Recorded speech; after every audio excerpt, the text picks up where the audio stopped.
Salut la compagnie, c'est Jules Melon et aujourd'hui dans Rapport Ciné Critique, je poursuis ma rétrospective de la saga James Bond au cinéma, tranquille, posé après la douche.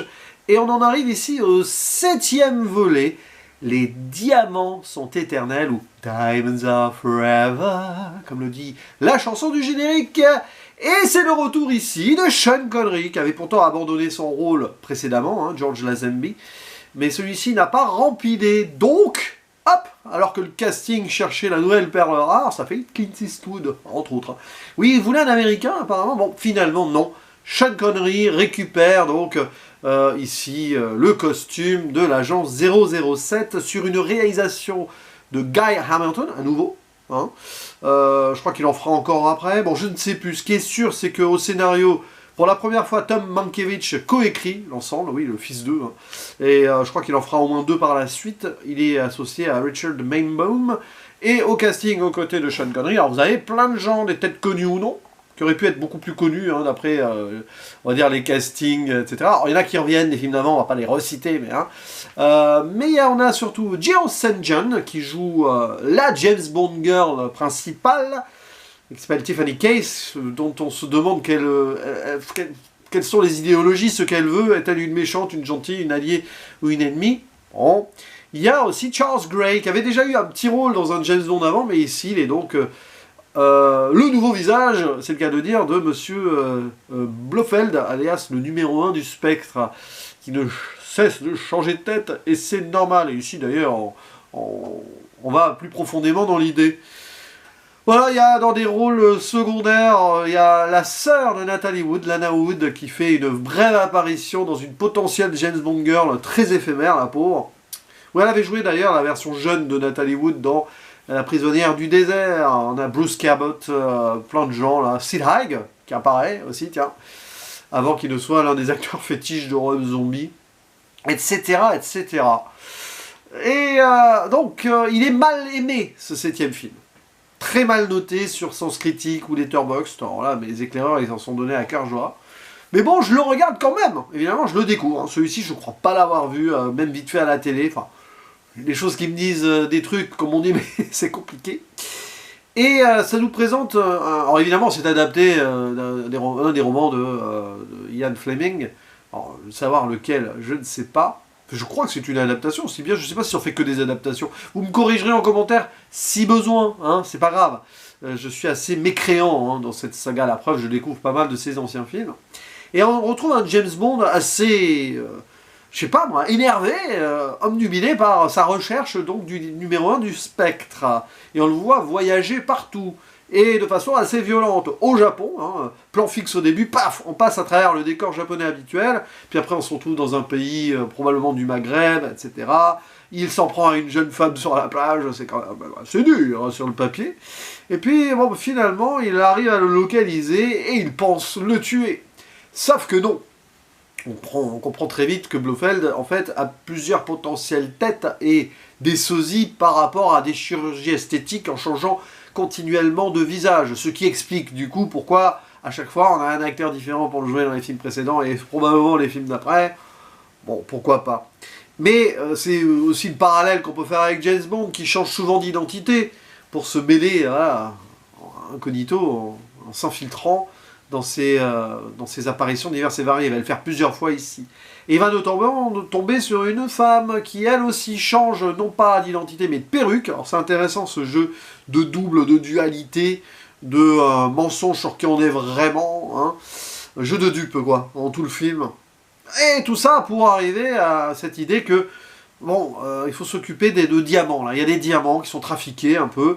On voyait d'ailleurs un passage un peu post-colonial en Afrique du Sud. À l'époque, l'Afrique du Sud, c'était l'apartheid, avec des méchants, probablement au moins 2 d'origine néerlandaise. Et oui, régime néerlandais, tout ça qui a colonisé l'Afrique du Sud de l'époque. Ok, on voit des ouvriers qui sont exploités, mais on va quand même essayer de voir si c'est pas eux qui trafiquent le diamant en les cachant et tout. Et en fait, il s'avère qu'il y a évidemment d'autres choses derrière et que le leader du Spectre est mêlé à tout ceci, blablabla. Bla bla bla. Pourquoi ? Parce qu'il révèle son plan à la fin, qui peut mener très loin, d'ailleurs. Ce film est sorti en 1971, on est 2 ans après la conquête de la Lune, Apollo 11, et le film joue un moment sur ça, en mode studio fake dans un labo, c'est amusant, il y a peut-être déjà des théories conspires à l'époque, hein, sur est-ce que nous sommes vraiment allés sur la Lune ou c'est Kubrick qui a réalisé? Rappelez-vous cette histoire, ah, les théories du complot. Ouais, ouais. Elles existent toujours, hein, au final. Là, récemment, au moment où j'en tourne cette vidéo, on a imaginé qu'il y avait un sosie de Jim Carrey au César. Bref. Tiens, encore une histoire de sosie de masque, c'est amusant. Bref. Et on va donc suivre les aventures de James Bond sans son Aston Martin, mais notre voiture. Et franchement, moi, j'ai passé le film en mode... voilà. Ça a glissé sur moi. C'est assez moyen, en fait, dans le sens où on sent qu'il n'y a pas vraiment la pêche absolue. On sent que Sean Connery, il reprend le rôle, mais il n'avait pas super envie. D'ailleurs, il fait pas ça pour l'argent. Il a donné son salaire et tout à des associations, je crois. Enfin, quelque chose comme ça, en tout cas. Et bon, il est revenu in extremis.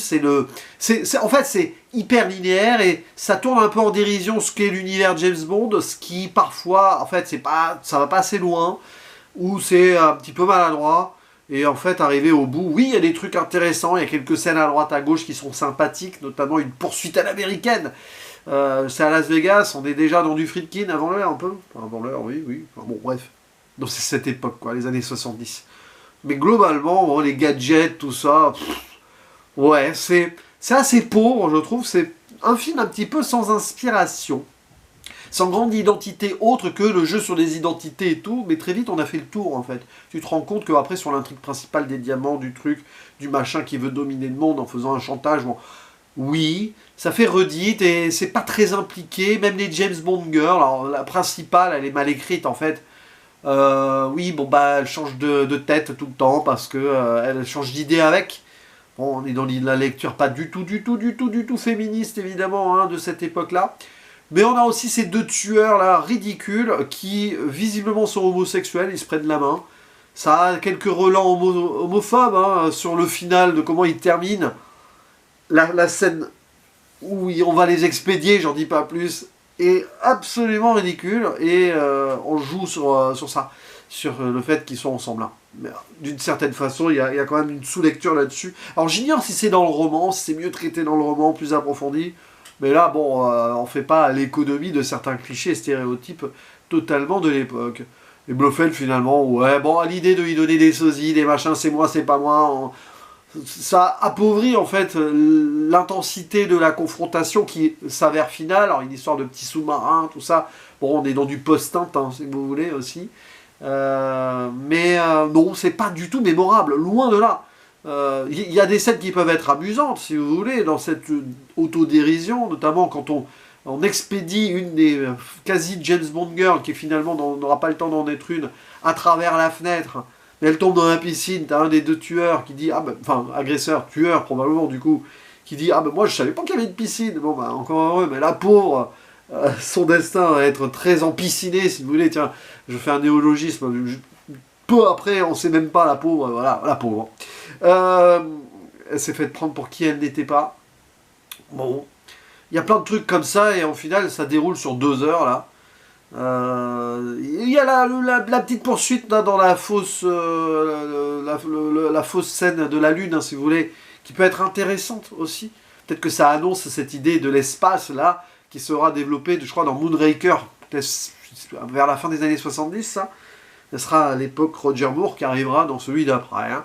Voilà. Donc, bon, bah, Sean Connery n'avait pas trop envie, mais les scénaristes n'ont pas été très inspirés non plus. Sean Connery reviendra cependant dans une sorte de James Bond alternatif et vieillissant qui ne fait pas partie officiellement de la série de films de la saga, mais il reviendra plusieurs après dans une sorte de remake d'Opération Tonnerre, hein, si je ne me trompe pas. Mais bon, voilà, là, il y a des chats aussi. Oui, à un moment, il y a un chat, le collier de diamant pour le chat. Belle idée d'introduction, de transition hein, sur la fameuse scène chantée du générique, oui. Mais bon, oui, là aussi, il n'y en a pas qu'un, de chat. Il y a plein de trucs. Ouais, il y a aussi cette scène totalement ridicule, mais bon, à la rigueur, elle peut être impactante sur l'aspect visuel et humoristique du combat entre James Bond et 2 catcheuses gymnastes garde du corps, là, qui sont nommés en VO Bambi et Thumper, qui sont évidemment des personnages du film Bambi. Pampan en version originale et Bambi. Hein. Ouais, mais là aussi on tourne évidemment à la misogynie, donc comment ça se termine. Mais bon, peu importe, j'ai envie de dire, enfin, je dis non, pas vraiment, peu importe. Mais par rapport à l'époque, hein, personne ne s'est offusqué trop dans ces temps-là, c'est pas grave. Mais bon, l'aspect girouette, l'aspect expédier des choses, y compris sur les menaces au final, ne font pas de ce James Bond quelque chose de très marqué et marquant. Bon, vous voyez le passage obligatoire au casino, quelques gadgets, oui, on coche des cases, quoi. Sur certaines répliques aussi. Mais franchement, non, c'est pas très intéressant comme film et je vais pas m'étaler dessus. Parce qu'en soi, j'ai pas plus à dire. Et sur l'analyse purement cinématographique, à part donc quelques idées de transition, etc. Alors c'est techniquement assez irréprochable si vous voulez dans un certain sens, mais ça ne prend aucun risque, y compris du coup sur l'intrigue en tant que telle, alors qu'on a quand même eu une certaine profondeur sur quelques James Bond précédemment, niveau menace, niveau deuil et tout, là. Je trouve qu'ici c'est vraiment, vraiment simple. Hein.